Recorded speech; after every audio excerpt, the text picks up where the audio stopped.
Salut à tous, c'est Planck de la chaîne, bienvenue sur cette vidéo qui aujourd'hui va parler de l'exploitation potentielle des trois centres qu'on a déjà vus il y a quelques jours concernant les émotions. Je vous rappelle, vous avez des émotions, les émotions c'est parfois un peu galère à gérer. On sait qu'ils sont transitoires, néanmoins pendant cette transition, on peut parfois rester dans notre émotion.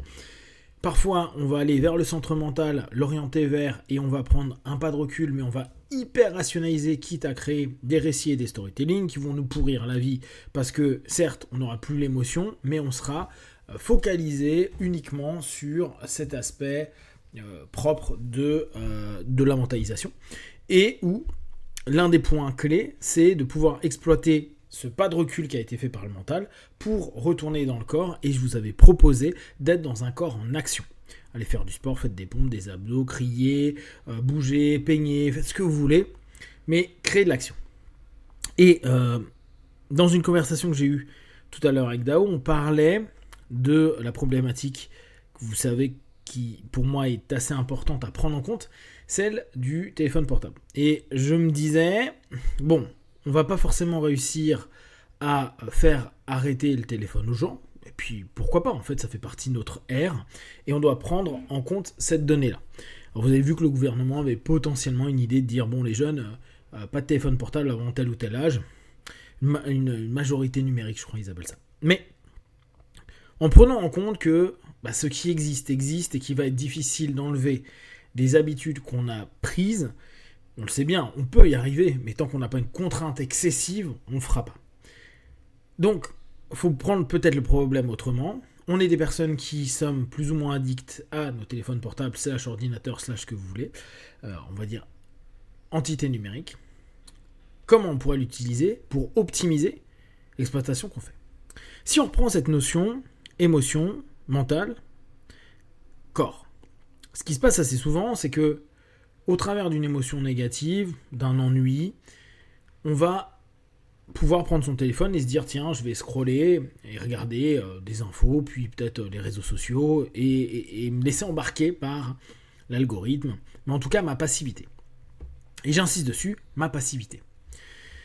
Un des points qui est assez marquant, c'est que, et je vous avais fait part de ça dans un texte, on arrive très souvent à de la saturation, et la saturation crée potentiellement une hypersuggestibilité, une transe, où on se laisse imposer le rythme par justement le réseau social ou la vidéo suivante. Vous allez sur YouTube, vous pouvez avoir une vidéo qui s'enclenche automatiquement. Dès lors, vous ne choisissez plus, vous subissez.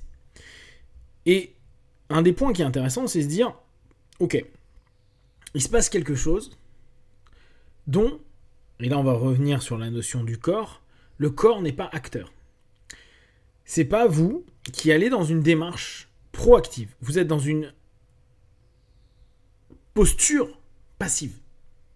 Dans le sens où ça se déroule et vous scrollez ou vous appuyez spontanément sur une autre application pour voir s'il n'y a pas d'autres informations, etc., etc.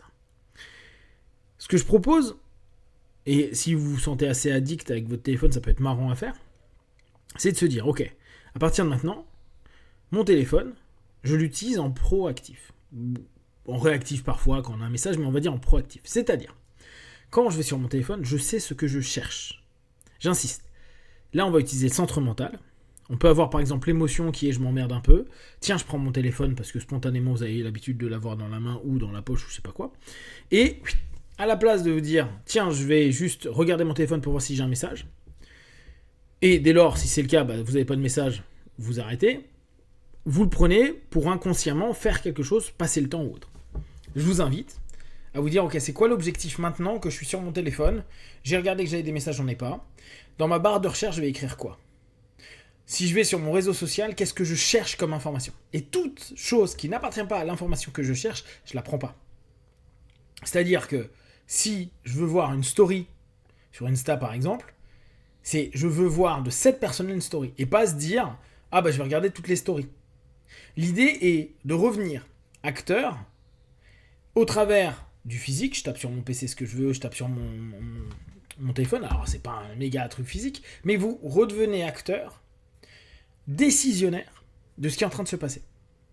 je prends mon téléphone parce que j'ai une intention. Et on recrée, en tout cas, je vous propose de recréer une intention quand vous utilisez votre téléphone. Et pas, j'ai un automatisme, je m'ennuie, je scroll ou je regarde des vidéos X ou Y. Idem, vous stoppez sur YouTube & Co, l'élément automatique. Ce qui fait quoi ? Ce qui fait qu'à chaque fois que ce que vous avez écouté est fini, c'est à vous de vous dire, ok, quelle question je me pose ou qu'est-ce que je veux savoir ? Vous pouvez juste taper le thème que vous venez d'entendre, par exemple, si vous voulez un truc un peu qui correspond, avec un autre réalisateur de vidéos, ou une autre chaîne d'infos, ou qu'importe. L'idée étant tout le temps que vous soyez, vous, non pas en train d'acheter ce qui vous est proposé, mais d'être acteur pour au moins décider ce qui va suivre et quel contenu vous allez regarder. Idem sur des TikTok. Se dire, bon bah, vu qu'on doit scroller, attendre et se dire, ok, j'ai vu une vidéo. Au lieu de faire, qu'est-ce qui se passe ? Se dire, ok, je vais dans recherche, qu'est-ce que je recherche ? Cette notion d'intention, donc, on a une émotion qui a pu arriver, qui est associée à l'ennui, etc. Ou inversement, j'ai été hyper bien nourri par une vidéo. Ah, c'était trop cool, je viens d'apprendre un truc. Ok, maintenant, je veux apprendre quoi ? Ah bah j'attends de voir une autre vidéo, peut-être que je vais apprendre autre chose. Bah justement, décider ce qui veut ou va être appris. Donc, que les émotions elles sont positives ou négatives. Après, on a le centre mental qui va être là pour dire ok, je sélectionne quoi ? J'entraîne mon corps, ce que je vais noter, dans quelle direction ? À chaque fois, j'arrête. Vous allez voir que déjà, c'est beaucoup moins funky de rester longtemps parce que au bout d'un moment, vous n'avez pas d'intention particulière. Vous allez dire juste, c'est pour passer le temps. Ok ? Mais dans ce cas-là, est-ce que vous pouvez passer le temps autrement ? La question, elle se pose. Là, on sait qu'aujourd'hui, c'est plus difficile. C'est un outil qui est multimédia, donc on pourrait se dire, mais je vais jouer, je vais faire telle ou telle chose. Mais juste reprendre cette intention-là, de se dire, ok, à partir de maintenant, je prends mon téléphone qu'avec une intention que je vais noter dans la barre de recherche, dans tout ce que je vais prendre, toutes mes applis, je peux chercher.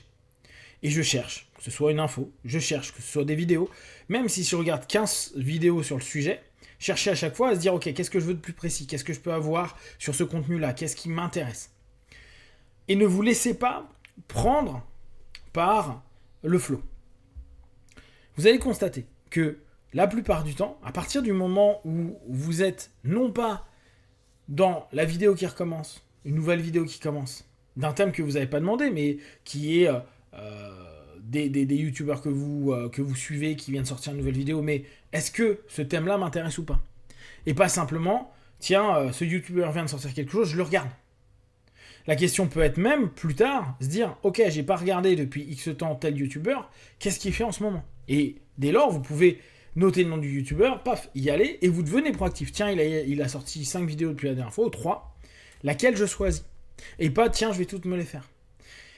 À partir du moment où vous commencez à reprendre un petit peu cette notion-là, vous décidez que vous êtes, vous, celui qui contrôle la molette du téléphone. Le téléphone, il n'est ni bon ni mauvais. Les algorithmes, ils sont ce qu'ils sont. Mais dans l'absolu, c'est nous qui sommes, à un moment donné, le responsable de l'action qu'on fait avec.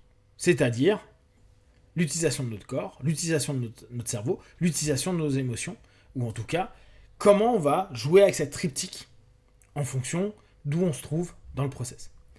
Je vous invite vraiment à tester ça et à vous dire à chaque fois que vous avez l'impression d'être trop addict à votre téléphone, ok, quand je fais quelque chose, est-ce que je peux être acteur et non pas passif ?